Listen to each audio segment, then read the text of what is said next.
Hi, my name is Ramesh Beniwal. Welcome to science cop. Topic है हमारा अधातु एवं इनके प्रमुख यौगिक, और इसमें हमने प्रीवियस वीडियो में बात की थी नाइट्रोजन और नाइट्रोजन के यौगिकों के बारे में। इस वीडियो में हम बात करेंगे ऑक्सीजन व ओजोन के बारे में। ऑक्सीजन एक महत्वपूर्ण अधातु है हमारे लिए। ऑक्सीजन है, इसकी खोज किसने की थी? तो ऑक्सीजन की खोज है वो जोसेफ प्रिस्टले और सीले ने की थी। जोसेफ प्रिस्टले और सीले ने ऑक्सीजन की खोज की थी, और इसको ऑक्सीजन नाम देने का काम है वो किसके द्वारा किया गया था? तो वो किया गया था लेवाइजर द्वारा। तो ऑक्सीजन की खोज है वो तो कर दी है जोसेफ प्रिस्टले और सीले ने। ऑक्सीजन को ऑक्सीजन नाम है वो किसने दिया है? लेवाइजर या लेवासिए ने। लेवासिए जिनको रसायन विज्ञान का पिता भी कहा जाता है। ऑक्सीजन है, इसका परमाणु क्रमांक 8 होता है, अर्थात यहाँ Z बराबर कितना है? तो Z बराबर है 8, और इसकी द्रव्यमान संख्या कितनी होती है? 16, यानी कि A बराबर कितना हो जाएगा? 16 हो जाएगा। Z बराबर 8 है तो इसका मतलब इसमें प्रोटॉन की संख्या भी कितनी हो जाएगी? 8, और प्रोटॉन प्लस के न्यूट्रॉन की संख्या P प्लस के N बराबर दिया हुआ है 16, तो P की संख्या तो 8 है, तो N की संख्या भी कितनी हो जाएगी? 8 हो जाएगी। तो ये एक ऑक्सीजन का परमाणु है, और ऑक्सीजन के परमाणु में नाभिक में 8 प्रोटॉन और 8 न्यूट्रॉन हो गए हैं। जितने प्रोटॉन होते हैं उतने के उतने इलेक्ट्रॉन भी पाए जाते हैं, तो ऑक्सीजन में इलेक्ट्रॉन की संख्या भी कितनी हो जाएगी? तो इलेक्ट्रॉन की संख्या भी हो जाएगी 8, और वो इलेक्ट्रॉन नाभिक के चारों ओर इस तरह चक्कर लगाते रहते हैं। नाभिक के चारों जो पहली कक्षा होती है उस कक्षा को K कहा जाता है। हर K कक्षा में को टोटल 2 इलेक्ट्रॉन चक्कर लगा रहे हैं। दूसरी कक्षा है वो कक्षा कहलाती है L, और L में कितने हो जाएंगे? तो 2 इसके अंदर हो जाएंगे, तो बाकी बचे 6 है वो किसके अंदर आ जाएंगे? L कक्षा के अंदर आ जाएगी। तो इसका इलेक्ट्रॉनिक विन्यास क्या हो जाएगा? तो इसका इलेक्ट्रॉनिक विन्यास हो जाएगा 1s2, यानी कि पहली कक्षा में कितने इलेक्ट्रॉन हो गए? 2, और फिर 2s2 और 2p4, 2s2 और 2p4 है, इसको आप ऐसे भी लिख सकते हैं 2 और 6। तो ऑक्सीजन का इलेक्ट्रॉनिक विन्यास 2 और 6 होता है, या फिर कक्षक के हिसाब से 1s2, 2s2 और 2p4 होता है। यह आवर्त सारणी ऑक्सीजन है जो आवर्त सारणी के वर्ग 16 में, समूह 16 में, या फिर समूह 16 को क्या कहा जाता है? 6a भी कहा जाता है। और कहाँ पाया जाता है? दूसरे आवर्त में पाया जाता है। 16वें वर्ग में जो खड़ी लाइनें होती है उनको वर्ग कहा जाता है, तो 16वें वर्ग में पाया जाता है। और किस में पाया जाता है? दूसरे आवर्त में पाया जाता है। तथा ये कौन से ब्लॉक का तत्व है? तो ये P ब्लॉक का तत्व है। P ब्लॉक के तत्व का मतलब है कि इसमें अंतिम इलेक्ट्रॉन, जो लास्ट इलेक्ट्रॉन है, वो कौन सी कक्षा में भरा जाता है? P कक्षा में। ऐसे तत्व जिनमें अंतिम इलेक्ट्रॉन P कक्षक में भरा जाता हो उसे क्या कहा जाता है? उसे P ब्लॉक का तत्व कहा जाता है। तो ऑक्सीजन है वो कौन से ब्लॉक का तत्व है? P ब्लॉक का तत्व है। इस ऑक्सीजन के साथ कौन से पाए जाते हैं? तो सल्फर पाए जाते हैं, सेलेनियम पाए जाते हैं, टेल्यूरियम पाए जाते हैं, और पोलोनियम। यानी कि जो समूह 16 है या वर्ग 16 है, इस वर्ग 16 में ऑक्सीजन के साथ साथ और कौन कौन से तत्व पाए जाते हैं? एक तो सल्फर पाया जाता है, सेलेनियम पाया जाता है, टेल्यूरियम पाया जाता है, और कौन सा पाया जाता है? पोलोनियम पाया जाता है। और इन वर्ग 16 के समूह के जो तत्व है, वर्ग 16 या समूह 16 के जो तत्व है, 16 के तत्व है, इन तत्वों को क्या कहा जाता है? कैल्कोजन भी कहा जाता है। वायुमंडल में जो ऑक्सीजन है उस ऑक्सीजन के 3 समस्थानिक भी पाए जाते हैं। ऑक्सीजन के 3 समस्थानिक, सम का मतलब है समान, स्थानिक का मतलब स्थान, अर्थात आवर्त सारणी में उनका स्थान समान हो, जिसका मतलब है कि उनका परमाणु क्रमांक समान लेकिन द्रव्यमान संख्या अलग अलग हो, उन्हें हम समस्थानिक कहेंगे। ऑक्सीजन के 3 समस्थानिक पाए जाते हैं, O8 16, O8 17 और O8 18। इनके बारे में हमने समस्थानिक वाले चैप्टर में भी बात की थी। तो ये जो ऑक्सीजन तत्व है, ये ऑक्सीजन तत्व वायुमंडल में ऑक्सीजन गैस के रूप में पाया जाता है। तो प्रयोगशाला में जो ऑक्सीजन है वो पोटेशियम क्लोराइड यानी कि KClO3 इसको मैग्नीज डाई ऑक्साइड उत्प्रेरक की उपस्थिति में जब 375 डिग्री सेल्सियस तापमान पर गर्म किया जाता है तब क्या प्राप्त हो जाता है? ऑक्सीजन। अगर पूछ लिया जाए प्रयोगशाला में ऑक्सीजन को कैसे प्राप्त किया जाता जाता है? तो प्रयोगशाला में ऑक्सीजन है वो पोटेशियम क्लोरेट को गर्म किया जाता है मैग्नीज डाई ऑक्साइड उत्प्रेरक की उपस्थिति में, और वो भी 375 डिग्री सेल्सियस तापमान पर। तब हमें क्या प्राप्त हो जाता है? ऑक्सीजन। ऑक्सीजन तत्व है वो वायुमंडल में ऑक्सीजन गैस के रूप में पाया जाता है, और वायुमंडल में ऑक्सीजन गैस कितनी पाई जाती है? 21%। ऑक्सीजन गैस है, इसको हम श्वसन में ग्रहण करते हैं। जितने भी सजीव है वो सजीव श्वसन के दौरान ऑक्सीजन गैस को ग्रहण करते हैं और कौन सी छोड़ देते हैं? Carbon dioxide. ग्लूकोज है, इस ग्लूकोज का ऑक्सीकरण करके ऊर्जा प्राप्त की जाती है सजीव द्वारा। ग्लूकोज C6H12O6 है, इसके साथ में ऑक्सीजन मिलाई जाती है, यानी कि इसका ऑक्सीकरण किया जाता है, और उस ऑक्सीकरण से क्या उत्पन्न हो जाता है? कार्बन डाइऑक्साइड उत्पन्न हो जाती है, और साथ में ऊर्जा मुक्त हो जाती है। तो हर सजीव को ऊर्जा चाहिए, शरीर में ऊर्जा चाहिए उसको, और उस ऊर्जा के लिए वो कार्बोहाइड्रेट या ग्लूकोज का ऑक्सीकरण करेगा, और उस ऑक्सीकरण के लिए उसे क्या चाहिए? ऑक्सीजन, और वो ऑक्सीजन श्वसन के दौरान ग्रहण करेगा, और ऑक्सीकरण के पश्चात, ऊर्जा निर्माण के पश्चात कार्बन डाइऑक्साइड निर्मित होगी, और इस कार्बन डाइऑक्साइड को वो वायुमंडल में मुक्त कर देगा। तो सजीव के लिए ऑक्सीजन बहुत ही जरूरी है। अगर ऑक्सीजन नहीं मिले तो सजीव की मृत्यु हो सकती है। इसीलिए ऑक्सीजन को सजीव के लिए क्या कहा जाता है? प्राणवायु भी कहा जाता है। कुछ लोग हैं वो बहुत बड़ी बड़ी बातें फेसबुक और ये जो इंस्टाग्राम है इस पे बहुत बड़े बड़े स्टेटस डालते हैं कि they can't live without love, वो प्यार के बिना जीवित नहीं रह सकते। लेकिन मेरा मानना है कि ऑक्सीजन इज मोर इम्पोर्टेंट। प्यार से भी ज़्यादा जरूरी क्या है? ऑक्सीजन। ये नहीं मिली, वो नहीं मिलेगा तो भी चल जाएगा, जिंदा रह जाएंगे, लेकिन ऑक्सीजन नहीं मिली तो राम नाम सत्य तय है। और वायुमंडल में ऑक्सीजन कितने % पाई जाती है? 21% पाई जाती है। अब इस वायुमंडल में ऑक्सीजन को बैलेंस करने का काम कौन करता है? भाई CO2 मुक्त कर रहे हैं हम और ऑक्सीजन ग्रहण कर रहे हैं, और 21% ऑक्सीजन है, तो इस ऑक्सीजन को हम ग्रहण करके CO2 मुक्त कर रहे हैं, तो फिर वापस ऑक्सीजन को बैलेंस करने का काम किसके द्वारा किया जाता है? तो वो किया जाता है हरे पादपों द्वारा। हरे पादप है वो प्रकाश संश्लेषण की क्रिया द्वारा CO2 ग्रहण करते हैं। प्रकाश संश्लेषण की क्रिया में वो कार्बन डाइऑक्साइड को ग्रहण करते हैं। दूसरा वो जल को अवशोषित करते हैं। जल को अवशोषित करके एक तो चाहिए उन्हें सूर्य का प्रकाश, और दूसरा क्या चाहिए? तो दूसरा उनको चाहिए क्लोरोफिल। तो सूर्य के प्रकाश और क्लोरोफिल की उपस्थिति में ये निर्माण कर देते हैं कार्बोहाइड्रेट का C6H12O6 का, और वापस क्या मुक्त कर देते हैं? Oxygen gas. तो ऑक्सीजन गैस है, इसको वापस मुक्त करने का, कार्बन डाइऑक्साइड लेकर ऑक्सीजन छोड़ने का कार्य है वो किसके द्वारा किया जाता है? हरे पादपों द्वारा। तो हम कह सकते हैं कि प्रकृति में ऑक्सीजन का जो बैलेंस है वो किसके द्वारा किया जाता है? हरे पादपों द्वारा किया जाता है। ऑक्सीजन गैस है वो जलाने में सहायक होती। कोई भी वस्तु कब जलेगी? जब वहां पर ऑक्सीजन गैस उपस्थित होगी। तो CO2 गैस आग बुझाने में सहायक है, जबकि ऑक्सीजन गैस है वो आग जलाने में सहायक है। अब CO2 गैस है वो आग कैसे बुझाती है? जैसे मान लीजिए ये कोई ऑब्जेक्ट है, कोई वस्तु है, और इस वस्तु को क्या लगी हुई है? आग लगी हुई है, ये वस्तु जल रही है। हम क्या करेंगे? इसके ऊपर कार्बन डाइऑक्साइड का स्प्रे कर देंगे, कार्बन डाइऑक्साइड इसको ऊपर छोड़ देंगे, तो कार्बन डाइऑक्साइड ऑक्सीजन से भारी होगी, तो कार्बन डाइऑक्साइड इसको कवर कर लेगी।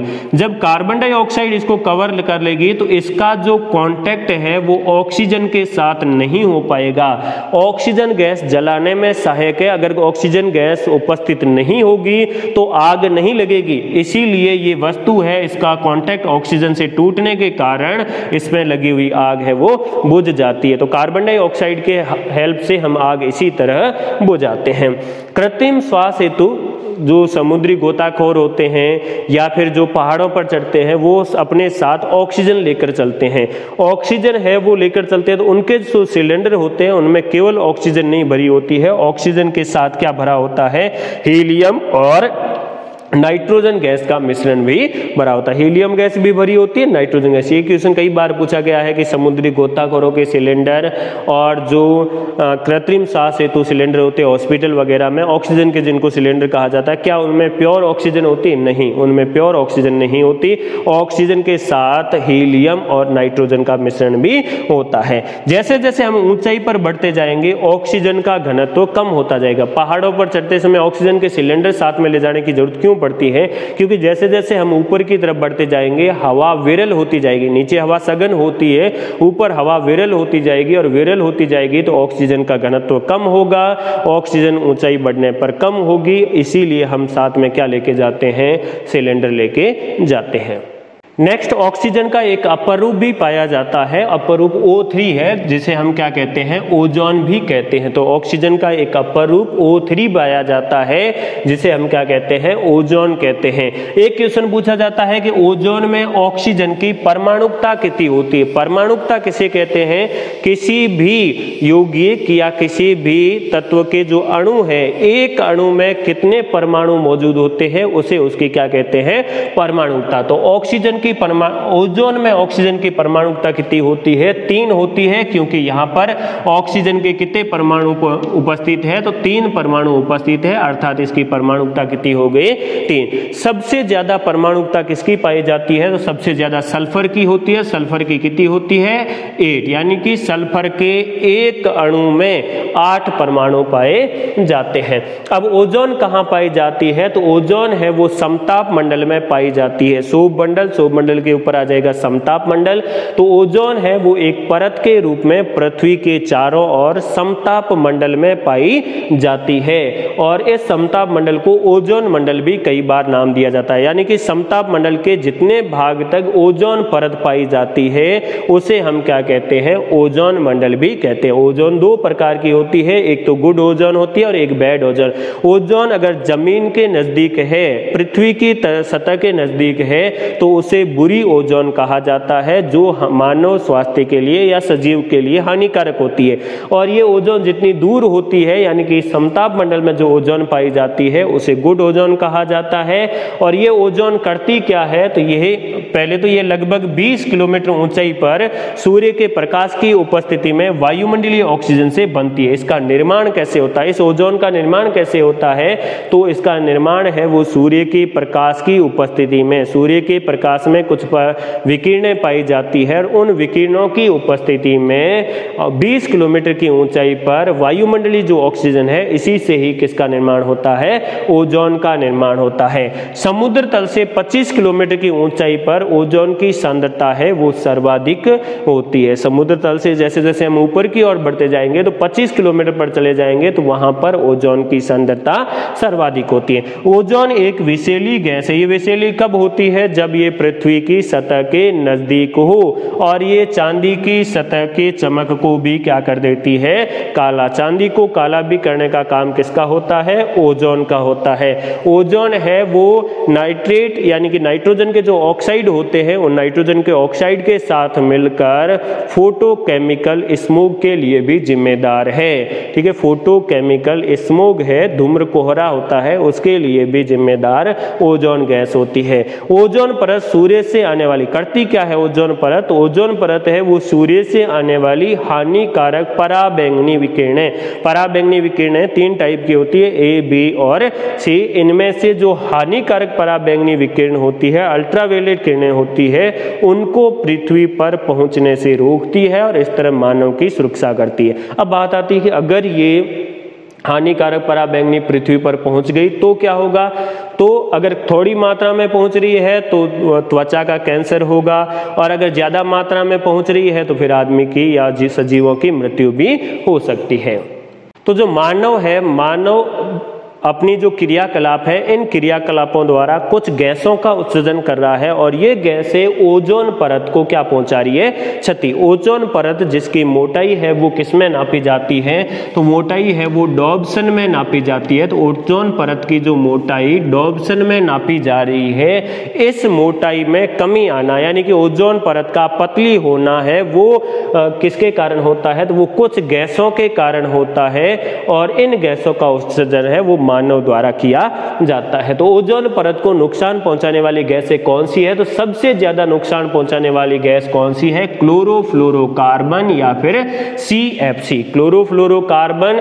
और कौन आ जाती है? तो हाइड्रोक्लोरोफ्लोरोकार्बन, HCFC भी कहा जाता है। तो हाइड्रोक्लोरोफ्लोरोकार्बन ये और क्लोरोफ्लोरोकार्बन ये गैसें ओजोन परत को सबसे ज्यादा नुकसान पहुंचाती है और ये पूर्णतः मानव निर्मित प्रदूषणकारी गैस है। ओजोन परत को क्षति पहुंचाने वाली पूर्णतः मानव निर्मित गैस कौन सी है? क्लोरोफ्लोरोकार्बन, जिसका यूज हम करते हैं फ्रिज व AC में। ठीक है, फ्रिज या रेफ्रिजरेटर और AC में इसका यूज किया जाता है।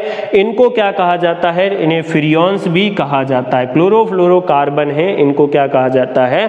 फ्रियोन्स भी कहा जाता है। जैसे फ्रियोन 11, फ्रियोन 11 है, इसका फॉर्मूला पूछा गया है कई बार, तो इसका फॉर्मूला होता है CFCl3। क्लोरोफ्लोरोकार्बन है CFCl3। फ्रियोन 12 है, इसका फॉर्मूला क्या हो जाएगा? CF2Cl2। इसी तरह फ्रियोन 112 C2F2Cl4। ये कुछ फ्रियोन के नाम है जिनके बारे में पूछा जाता है।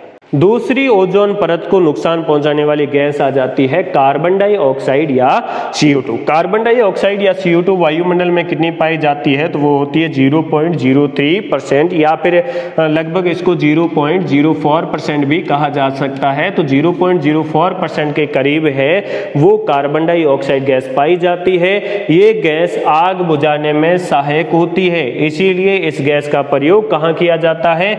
अग्निशमन यंत्रों में किया जाता है। क्लोरोफ्लोरोकार्बन के बाद ओजोन परत को क्षति पहुंचाने वाली ये दूसरी गैस है। सोडा वाटर और शीतल पेय पदार्थ है, उसमें भी कौन सी गैस भरी रहती है? CO2। CO2 के बारे में कई बार क्वेश्चन पूछा जाता है कि सोडा वाटर में कौन सी गैस होती है या शीतल पेय पदार्थों में कौन सी गैस भरी रहती है?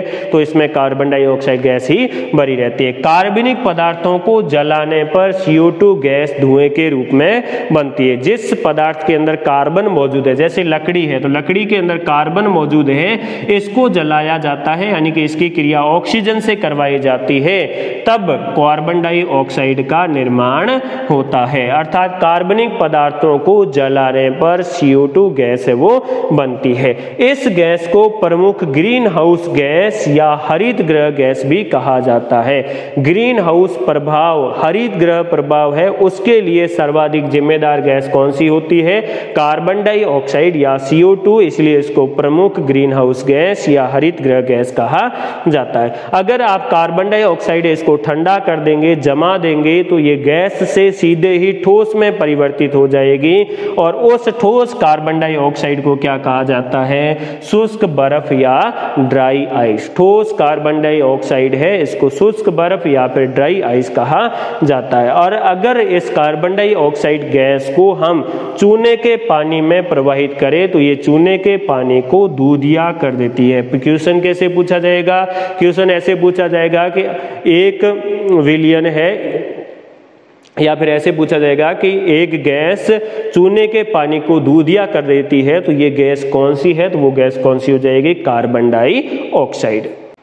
नेक्स्ट गैस आ जाती है कार्बन मोनोऑक्साइड या फिर CO। कार्बन मोनोऑक्साइड सर्वाधिक विषैली गैस है। सबसे ज्यादा विषैली गैस कार्बन मोनोऑक्साइड है, जो कि अपूर्ण दहन से बनती है। कार्बनिक पदार्थ है, उन कार्बनिक पदार्थों के अपूर्ण दहन से कार्बन मोनोऑक्साइड का निर्माण होता है। ये गाड़ियों से निकलने वाले धुएं में पाई जाती है और सिगरेट के धुएं में भी कार्बन मोनोऑक्साइड पाई जाती है। तो वाहनों के धुओं में मुख्यतः कौन सी गैस होती है? कार्बन मोनोऑक्साइड गैस ही होती है। कैसे निर्मित होती है? ये अपूर्ण दहन से होती है। कहा जाता है कि बंद कमरे में अंगीठी जलाकर सोने से सोते हुए व्यक्ति की मौत हो जाती है। ऐसा क्यों होता है? क्योंकि जब कमरा बंद है तब जो कार्बनिक पदार्थ है, यानी कि अंगीठी में जो कार्बनिक पदार्थ जल रहा है, उसको ऑक्सीजन की पूर्ति कम होगी और ऑक्सीजन की पूर्ति कम होगी तो वहां पर अपूर्ण दहन हो जाएगा। अपूर्ण दहन होने से कार्बन मोनोऑक्साइड का निर्माण होगा और उस कार्बन मोनोऑक्साइड के कारण व्यक्ति की मौत हो जाती है। अब कार्बन मोनोऑक्साइड के कारण व्यक्ति की मौत क्यों होती है? क्योंकि हमारी बॉडी में HB हीमोग्लोबिन है, वो ऑक्सीजन का परिवहन करता है और इस हीमोग्लोबिन के साथ ऑक्सीजन जुड़ के क्या बनाती है, ऑक्सी हीमोग्लोबिन बनाती है। लेकिन अगर वहां पर कार्बन मोनोऑक्साइड उपस्थित हो तो ऑक्सीजन की तुलना में 300 गुना जुड़ने की क्षमता कार्बन मोनोऑक्साइड ज्यादा रखती है। यानी कि ऑक्सीजन अगर एक जुड़ेगी तो कार्बन मोनोऑक्साइड इससे 300 गुना अधिक जुड़ जाएगी। तो कार्बन मोनोऑक्साइड हीमोग्लोबिन के साथ जुड़कर कार्बो ऑक्सी हीमोग्लोबिन बना देती है, जिससे हीमोग्लोबिन ऑक्सीजन का परिवहन नहीं कर पाता और शरीर में ऑक्सीजन की कमी से व्यक्ति की मृत्यु हो जाती है। तो यह गैस मानव रक्त के हीमोग्लोबिन से ऑक्सीजन की तुलना में 300 गुना अधिक संयोजन क्षमता रखती है और ये हीमोग्लोबिन के साथ जुड़कर कार्बोक्सी हीमोग्लोबिन बना देती है, जिससे रक्त की ऑक्सीजन ग्रहण करने की क्षमता कम हो जाती है और व्यक्ति की मौत हो जाती है। अगली गैस आ जाती है सल्फर डाइऑक्साइड SO2 और नाइट्रोजन डाइऑक्साइड NO2। ये गैसें भी पर्यावरण प्रदूषण के लिए जिम्मेदार होती है और ये गैसें मूल रूप से अम्लीय वर्षा के लिए जिम्मेदार होती है। अम्लीय वर्षा या एसिड रेन है, उसके लिए मुख्यतः जिम्मेदार गैसें सल्फर डाइऑक्साइड और नाइट्रोजन डाइऑक्साइड होती है। नेक्स्ट गैस आ जाती है मेथेन। मेथेन दूसरी प्रमुख ग्रीन हाउस गैस है। दूसरी प्रमुख ग्रीन हाउस गैस मेथेन है, जिसको CH4 से लिखा जाता है। इस मेथेन को मार्स गैस भी कहा जाता है। मेथेन को क्या कहा जाता है, मार्स गैस भी कहा जाता है। CO2 के बाद ये प्रमुख ग्रीन हाउस गैस है और इसका उत्सर्जन कहां से होता है, तो इसका उत्सर्जन है वो धान के खेतों से होता है। धान के खेतों से पूछा जाता है कि धान या चावल के खेतों से सर्वाधिक गैस कौन सी निकलती है, तो वो मेथेन निकलती है। मेथेन गैस ग्लोबल वार्मिंग के लिए जिम्मेदार है। ये दूसरी प्रमुख ग्रीन हाउस गैस है। तो अब मैं ग्रीन हाउस गैसों के बारे में बात कर रहा हूं कि ग्रीन हाउस गैस है, बार बार नाम लिया मैंने, ग्रीन हाउस गैस है। कार्बन डाइऑक्साइड प्रमुख ग्रीन हाउस गैस है और मेथेन है वो दूसरी प्रमुख ग्रीन हाउस गैस है। तो ये ग्रीन हाउस क्या है, ग्रीन हाउस प्रभाव क्या है, तो ग्रीन हाउस प्रभाव किसके लिए यूज किया जाता है, ग्रीन हाउस यूज किया जाता है टमाटर वगैरह कुछ खेती होती है उनके लिए। सर्दियों में जब खेती की जाती है तो तापमान कम है और हमें तापमान ज्यादा करना है, तब क्या किया जाता है, एक हरे कलर का घर बनाया जाता है, एक हरे शेड का घर बनाया जाता है। और वो घर क्या करता है, सूर्य के विकिरणों को अंदर तो आने देता है, उसमें विकिरण को अंदर आने देता है लेकिन बाहर जाने नहीं देता, जिससे अंदर का तापमान बढ़ जाता है। इस इफेक्ट को ग्रीन हाउस इफेक्ट कहा जाता है। अब ये सेम टू सेम इफेक्ट अपने पृथ्वी पर भी हो रहा है। पृथ्वी पर सूर्य से आने वाली जो विकिरणें है वो पृथ्वी पर आती है, लेकिन कुछ गैसें क्या करती है, ओजोन परत के नीचे, इसमें ओजोन भी सम्मिलित है, ध्यान रखना इसमें ओजोन भी सम्मिलित है, जल वाष्प भी सम्मिलित है। तो ये गैसें क्या कर रही है, यहां पर एक आवरण बना देती है और ये आवरण क्या करती है, इस विकिरण को अंदर आने देती है। लेकिन विकिरण, कुछ विकिरण तो यहां अवशोषित हो जाता है, कुछ विकिरण परावर्तित होकर वापस वायुमंडल में जाता है। वायुमंडल से ये बाहर नहीं जा पाता क्योंकि ये गैसें उस विकिरण को अवशोषित करके पुनः पृथ्वी पर भेज देती है और जिससे पृथ्वी के ऊपर का तापमान बढ़ जाता है। और ये प्रभाव अगर लगातार लंबे समय तक जारी रहे तो धीरे धीरे पृथ्वी का तापमान बढ़ता जाता है और लगातार बढ़ रहा है। अभी वर्तमान में यह परिस्थिति हो रही है कि पृथ्वी का तापमान लगातार बढ़ रहा है, जिसे हम कहते हैं ग्लोबल वार्मिंग, वैश्विक तापन, या क्या कहा जाता है, ग्लोबल वार्मिंग कहा जाता है। और ग्लोबल वार्मिंग किसके लिए होता है, तो वो हरित ग्रह गैसों के कारण होता है। तो हरित ग्रीन हाउस प्रभाव या हरित ग्रह प्रभाव क्या है, ये एक प्राकृतिक क्रिया है जिसमें वातावरण में मौजूद कुछ गैसें पृथ्वी के चारों एक आवरण बना लेती है, जिससे वो सूर्य के प्रकाश को अंदर तो आने देती है लेकिन बाहर जाने नहीं देती, जिससे पृथ्वी के तापमान में लगातार वृद्धि हो रही है, जिसे हमने ग्लोबल वार्मिंग या वैश्विक तापन कहा है। और ये ग्रीन हाउस गैसें में प्रमुख ग्रीन हाउस गैस कौन सी है, कार्बन डाइऑक्साइड, दूसरी आ जाती है मेथेन, तीसरी आ जाती है CFC, फिर जल वाष्प और ओजोन। ओजोन भी ग्रीन हाउस गैस है जो कि पृथ्वी के तापमान को बढ़ाने में हेल्प करती है। अब CO2 प्रमुख ग्रीन हाउस गैस है, तो क्यों ना हम पृथ्वी की सारी CO2 है उसको हटा दें, तो हमारी पृथ्वी है उसमें जो ग्लोबल वार्मिंग हो रही, ग्लोबल वार्मिंग के दुष्परिणाम बहुत ज्यादा है, भूस्खलन है, बाढ़ आना है, वर्षा की अनियमितता है, तापमान में अत्यधिक परिवर्तन है और समुद्र के जल स्तर का बढ़ना है। तो इतने सारे दुष्प्रभाव इस कार्बन डाइऑक्साइड के कारण हो रहे हैं, तो क्यों ना हम पृथ्वी की सारी कार्बन डाइऑक्साइड हटा दें। अगर हम कार्बन डाइऑक्साइड को हटा दें तो क्या होगा? हम ऐसा नहीं कर सकते। ग्रीन हाउस प्रभाव या हरित गृह प्रभाव नेसेसरी है। अगर सारी की सारी कार्बन डाइऑक्साइड को हटा दिया तो ये जो विकिरण है, सूर्य के प्रकाश के विकिरण है, ये यहाँ से परावर्तित होकर पुनः पूरे स्पेस में चली जाएगी, अंतरिक्ष में चली जाएगी। यहाँ पर ये ऊष्मा होल्ड नहीं रह पाएगी, जिसके कारण पृथ्वी है वो अत्यधिक ठंडी हो जाएगी और पृथ्वी के ऊपर जो भी वस्तुएं हैं वो जम जाएगी, अर्थात जीवन है वो मुश्किल हो जाएगा। तो हम कह सकते हैं कि CO2 गैस और ग्रीन हाउस प्रभाव जरूरी प्रभाव है। तो ये हो गया है ऑक्सीजन व ओजोन के बारे में।